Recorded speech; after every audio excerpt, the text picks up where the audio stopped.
Welcome to the fourth episode in a Legendarium series about the Viking invasions. This episode, New Worlds to Conquer, focuses on the maturation of Viking kingdoms across Europe. We'll be talking about the reign of Eric BLOODAXE in England, the rise of the Duchy of Normandy in France, the settlement of Iceland, and the growth of the Kievan Rus. For over 100 years, the British Isles had been the target of Viking raiders. In the 870s, the Great Heathen Army came not just to raid, but to conquer. They took almost the whole of England before King Alfred the Great of Wessex drove the Vikings from his realm, and he spent the rest of his reign making Wessex a fortress against Viking attacks. Alfred's son, Edward the Elder, became the next king of Wessex, while Alfred's daughter, Lady Ethelfled, became ruler of Mercia. Both siblings waged war against the Vikings in England, taking back land and then building new border forts to make certain they kept it.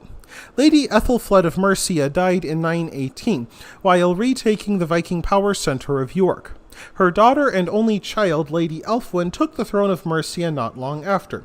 However, Elfwin's uncle King Edward simply seized her throne, stashed her in a nunnery, and incorporated Mercia into Greater Wessex, which was already becoming a united English kingdom.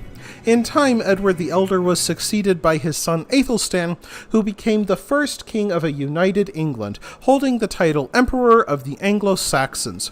While this united English kingdom was indeed a strong bulwark against Viking invasion, it was not free of discontent within its borders. Indeed, the nobles of Northumbria, most of whom were descended from the Vikings, hoped to regain their independence after Aethelstan's death in 939, and it's not too surprising that these Anglo-Danes looked to Scandinavia for a king. The Northumbrians found their man in Eric BLOODAXE. According to the sagas, Eric was King Harold Fairhair's favorite son. At the age of 12, Eric received 5 longships from his father, which he used to raid the coasts of Friesland and Saxland before heading west to Scotland. During this time, Eric is said to have earned the nickname BLOODAXE and married a woman named Gunhild, who had great influence over him. Christian writers portrayed her as a Lady Macbeth-like figure, urging her husband to commit bloody deeds, like the slaughter of the Finnish wizards and the murder of his own kinsmen.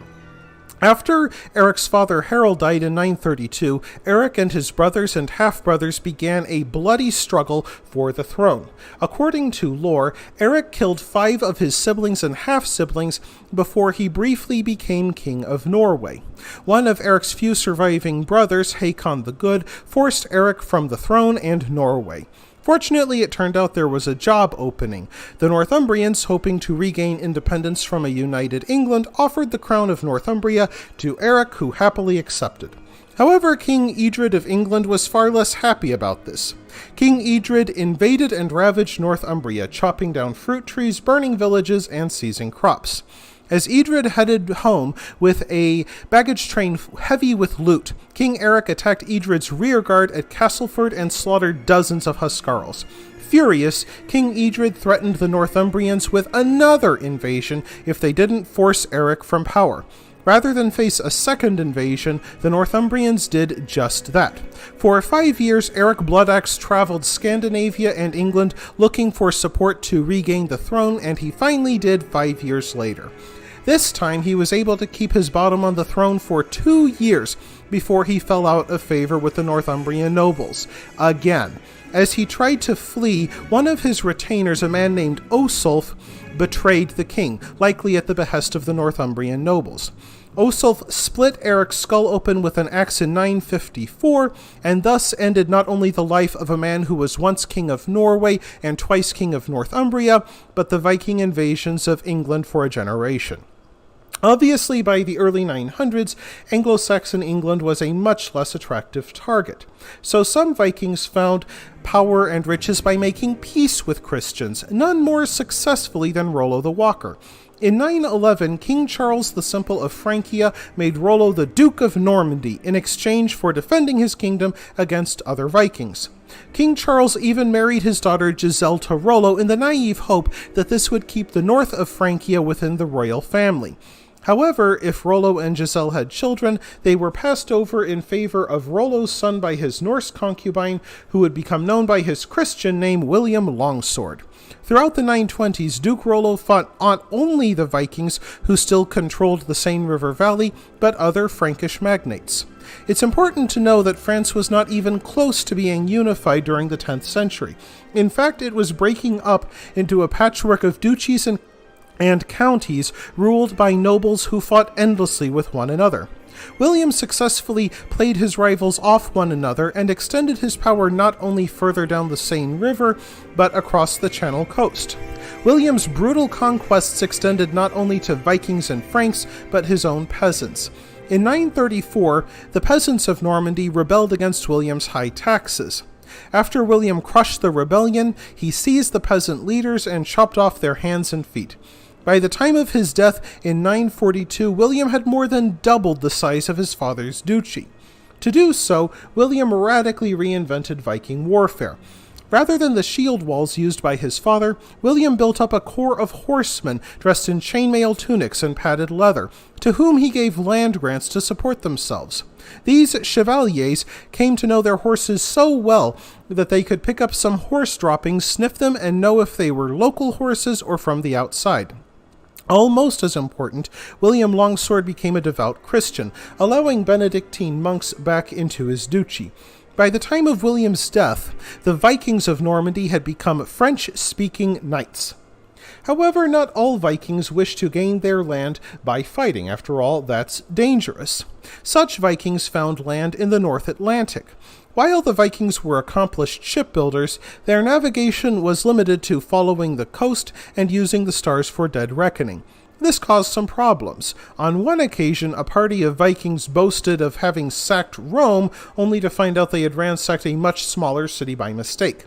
However, poor navigation sometimes led to discoveries.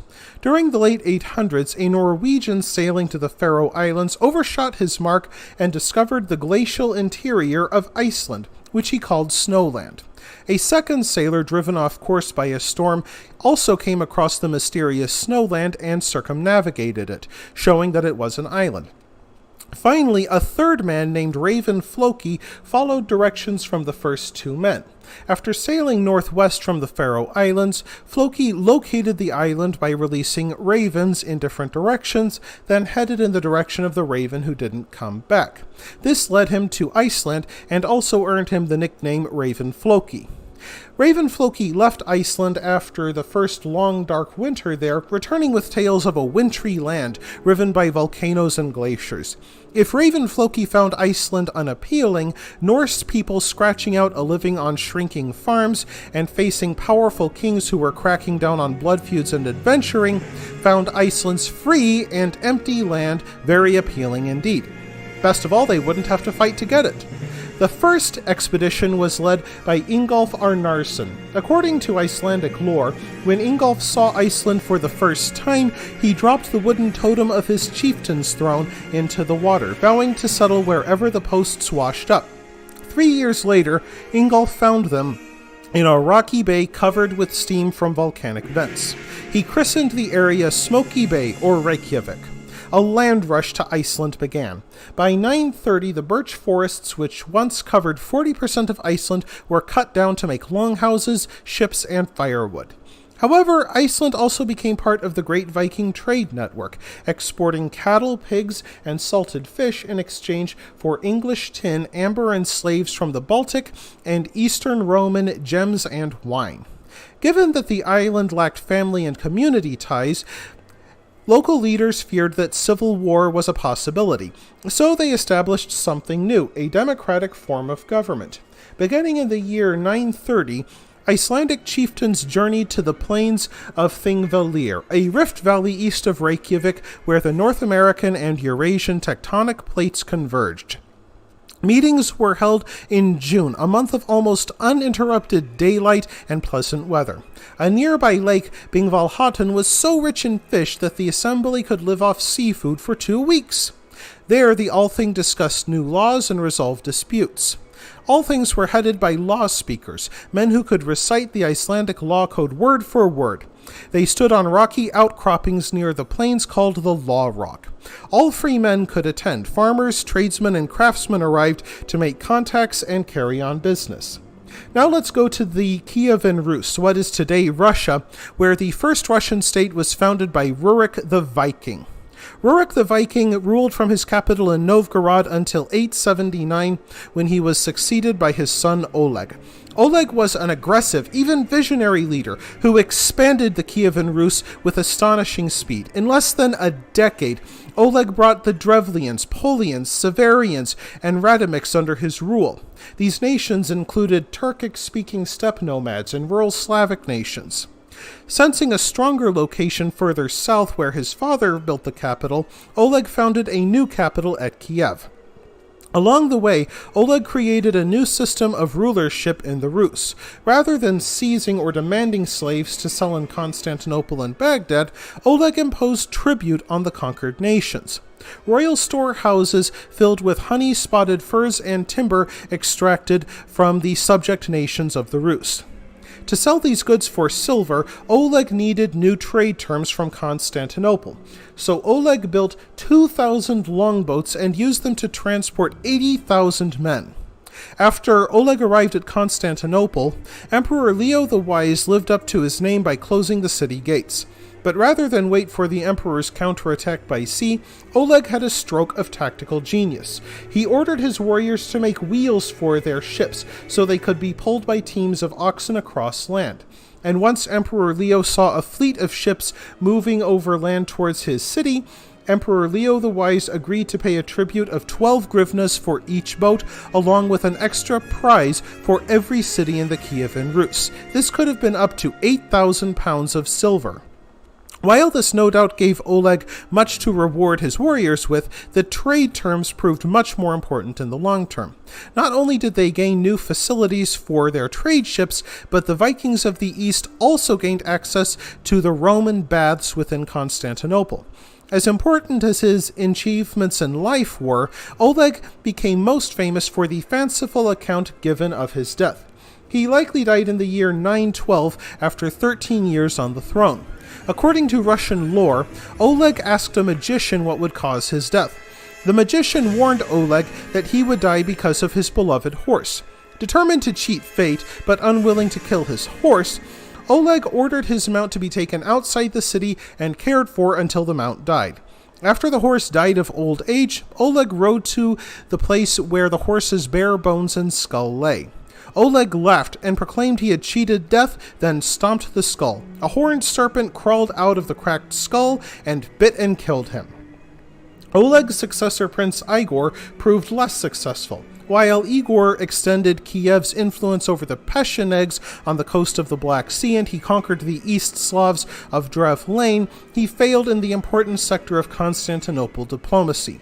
When Igor tried to invade Constantinople as his father did in 942, the Roman navy wiped out most of his Viking fleet with Greek fire, a medieval version of napalm.